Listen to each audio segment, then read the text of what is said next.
parler des livres que j'ai lus et qui m'ont aidé en fait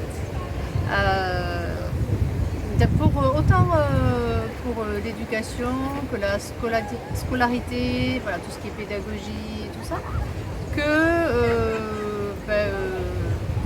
tout, même la gestion au niveau du quotidien. Alors, je vais te présenter d'abord un premier livre.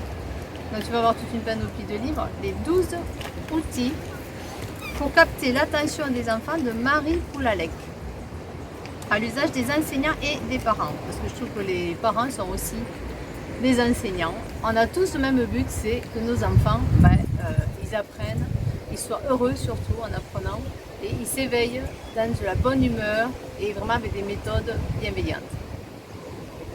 Donc 12 outils pour capter l'attention des enfants, en fait c'est plein de petits exemples. Donc il y a un peu de tout, il y a des propositions de musique, donc elles donnent vraiment exactement les symphonies, Mozart, Vivaldi, Bach et tout. Ça c'est vrai que c'est reconnu que la grande musique aide à la concentration, puisque je ne sais pas si tu le sais, mais on en met même aux vaches pour qu'elles aient plus de lait.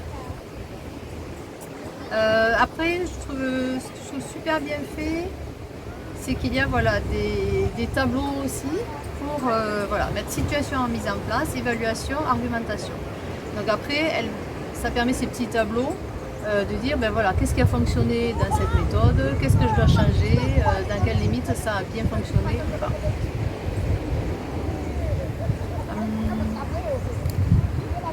Alors, je vais te prendre.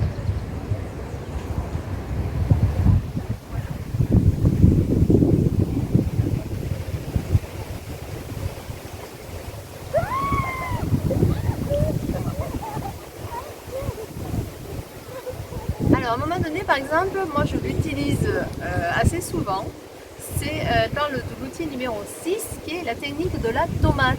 Alors la technique de la tomate, on le retrouve souvent sous la technique du pomodoro. Pomodoro en italien ça veut dire tomate.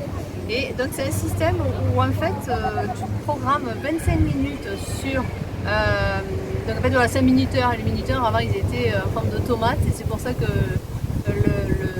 la personne a appelé ça la méthode Pomodoro. Dans la méthode tomate, comme elle appelle ça, en fait c'est que tu mets, donc moi je le fais beaucoup avec Jonathan aussi, il apprécie beaucoup et ça peut être pour les devoirs, pour regarder la Switch, la tablette, tout ça, donc quand il joue, quand il regarde la tablette.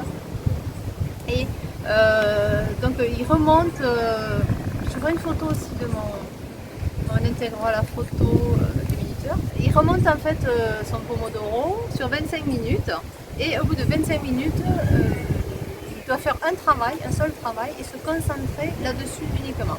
Il doit penser à rien d'autre, il ne doit rien faire d'autre, il n'a pas le droit de se lever, il n'a pas le droit d'aller boire, d'aller manger. Donc, il faut qu'il prépare tout ce qu'il faut autour du bureau.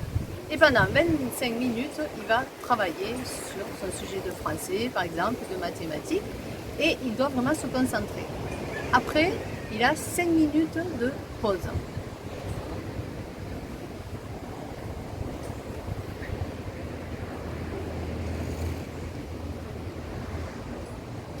Alors, je vais te dire carrément la méthode, ça ira plus vite. La technique se présente sous la forme de 5 étapes. Décider de la tâche à effectuer, donc ça il faut que tu le vois avec ton enfant. Régler le minuteur sur 25 minutes. Dans le mien il est très visuel, il faut qu'il soit le maximum visuel et voir que le temps s'écoule petit à petit. Il y en a qui utilisent aussi des sabliers pour les enfants un peu plus petits qui ne savent pas compter les minutes. Et le nôtre il a un écran rouge qui s'efface au fur et à mesure. Donc il voit dans la zone rouge qu'il reste et c'est très visuel.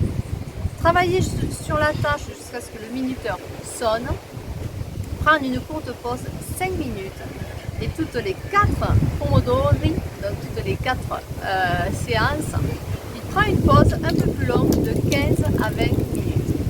Alors après tout ça, ça dépend aussi de l'âge.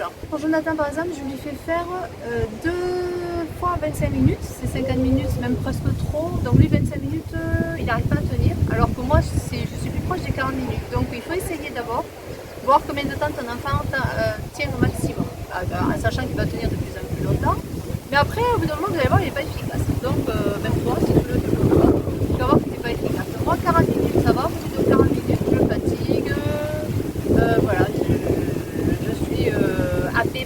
chose, mon esprit par ailleurs, donc c'est pas la peine. Donc moi je me fais des pomodori, c'est plus rien de pomodoro, des pomodori de 40 minutes.